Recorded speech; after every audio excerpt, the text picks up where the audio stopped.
નમસ્કાર, આપ જોઈ રહ્યા છો ટીવી 9 ન્યૂઝ ટોપ 9 સાથે હું છું જગદીશ। સમાચારની શરૂઆત અને સૌથી પહેલા જોઈશું રાજ્યના ટોપ 9 સમાચાર। હાલ ચોમાસું દક્ષિણ ગુજરાતમાં થંભી ગયું, ત્યારે હવામાન વિભાગે દક્ષિણ ગુજરાતમાં ભારે વરસાદની આગાહી કરી।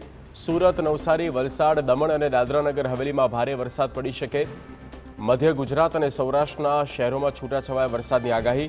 સુરેન્દ્રનગર, રાજકોટ, જામનગર, પોરબંદર, જૂનાગઢ, અમરેલીમાં છૂટોછવાયો વરસાદ પડી શકે। ખેડા, અમદાવાદ, આણંદ, દાહોદ, મહીસાગર, વડોદરામાં સામાન્ય વરસાદની શક્યતા। 20મી જૂને મધ્ય ગુજરાત અને દક્ષિણ ગુજરાતમાં મેઘમહેરની આગાહી।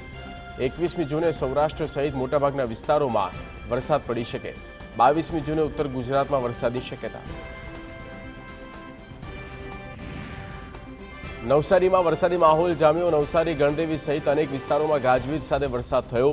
નવસારી શહેર સહિત ગ્રામ્ય વિસ્તારમાં ધીમી ધારે વરસાદ થયો। ગણદેવી અને બીલીમોરામાં પણ વરસાદ પડ્યો। પવન સાથે વરસાદ આવતા વાતાવરણમાં ઠંડક।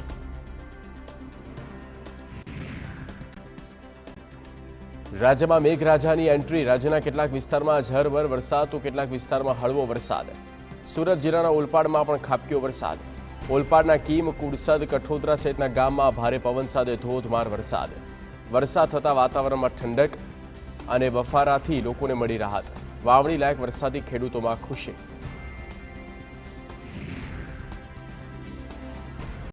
સૌરાષ્ટ્રમાં વરસાદી માહોલ જામ્યો। સૌરાષ્ટ્રના અનેક જિલ્લામાં ગાજવીજ સાથે વરસાદ। અમરેલી, ગીર સોમનાથ સહિતના વિસ્તારમાં વરસાદ। ગીર સોમનાથ જિલ્લાના વેરાવળમાં વહેલી સવારથી વરસાદ થઈ રહ્યો છે। ક્યાંક ધીમી ધારે વરસાદ તો ક્યાંક ધોધમાર ઝરમર વરસાદ થતાં વાતાવરણમાં ઠંડક પ્રસરી ચૂકી છે।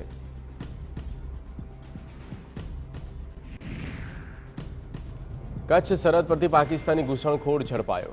બોર્ડર પિલર નંબર 1125 નજીક પાકિસ્તાની નાગરિકને ઝડપ્યો। બીએસએફે પેટ્રોલિંગ દરમિયાન અફઝલ નામના પાકિસ્તાની નાગરિકને પકડ્યો। પાકિસ્તાન ઘૂસણખોર પાસેથી કોઈ શંકાસ્પદ ચીજવસ્તુ મળી નથી। આ મામલે બીએસએફે વધુ તપાસ હાથ ધરી। ટેટ-ટાટવાળા શિક્ષકો કાયમી ભરતીની માંગને લઈને વિરોધ કરી રહ્યા છે। ઉમેદવારો સીએમ ભૂપેન્દ્ર પટેલે રજૂઆત કરવા ગાંધીનગર સચિવાલય પહોંચ્યા। સ્વર્ણિમ સંકુલ 1 આગળ સીએમને રજૂઆત કરવાના બહાને બેનર સાથે વિરોધ પ્રદર્શન કર્યું। સચિવાલય પોલીસે પ્રદર્શનકારીઓની અટકાયત કરી। ઉમેદવારોની સાથે વિદ્યાર્થી નેતા યુવરાજસિંહ જાડેજા તેમના ઘરેથી અટકાયત કરવામાં આવી। દહેગામ પોલીસે અગમચેતીના ભાગરૂપે યુવરાજસિંહની અટકાયત કરી છે। અગ્નિકાંડની ઘટના બાદ રાજ્યભરમાં તંત્ર દ્વારા ફાયર એનઓસીને લઈ સતત કાર્યવાહી કરવામાં આવી રહી છે। ફાયર વિભાગની શરૂ થયેલી ઝુંબેશ અંગે સીએમ ભૂપેન્દ્ર પટેલે મોટો આદેશ આપ્યો। મુખ્યપ્રધાને કહ્યું, ફાયર એનઓસી માટેની પ્રક્રિયા ધીમી કે બંધ ન થવી જોઈએ। ફાયર એનઓસી અને બીયુ અંગે કાર્યવાહી પૂર્ણ કરવી। સીએમએ કહ્યું કે નિર્ધારિત સમય મર્યાદામાં કામગીરી પૂર્ણ કરવામાં આવે। મોરબી કેબલ બ્રિજ દુર્ઘટના મામલે મોટા સમાચાર। મોરબીનો કેબલ બ્રિજ પાછો રિસ્ટોર કરવા હાઈકોર્ટમાં અરજી। બ્રિજ તૂટ્યો હેરિટેજ બ્રિજ હતો, જેને પાછો ઊભો કરવામાં આવે તેવી માંગ સાથે હાઈકોર્ટમાં અરજી। મહત્વની બાબત એ કે દુર્ઘટનાના પીડિતો અને પરિવારજનોએ બ્રિજ રિસ્ટોર કરવાની માંગ કરી। પીડિતોની માંગ છે કે રોડ ટ્રાન્સપોર્ટ અને હાઈવે વિભાગની ટેકનિકલ ટીમની દેખરેખ હેઠળ બ્રિજ બનાવવામાં આવે। ચોક્કસ સમયગાળામાં બ્રિજ નવેસરથી બનાવવામાં આવે। બ્રિજ ઊભો કરવામાં જે ખર્ચ થાય તે સંબંધિત પક્ષકારો પાસેથી વસૂલવામાં આવે તેવી માંગ। સ્કૂલ વર્ધી એસોસિએશન દ્વારા જાહેર કરવામાં આવેલી હડતાળ સમેટાઈ।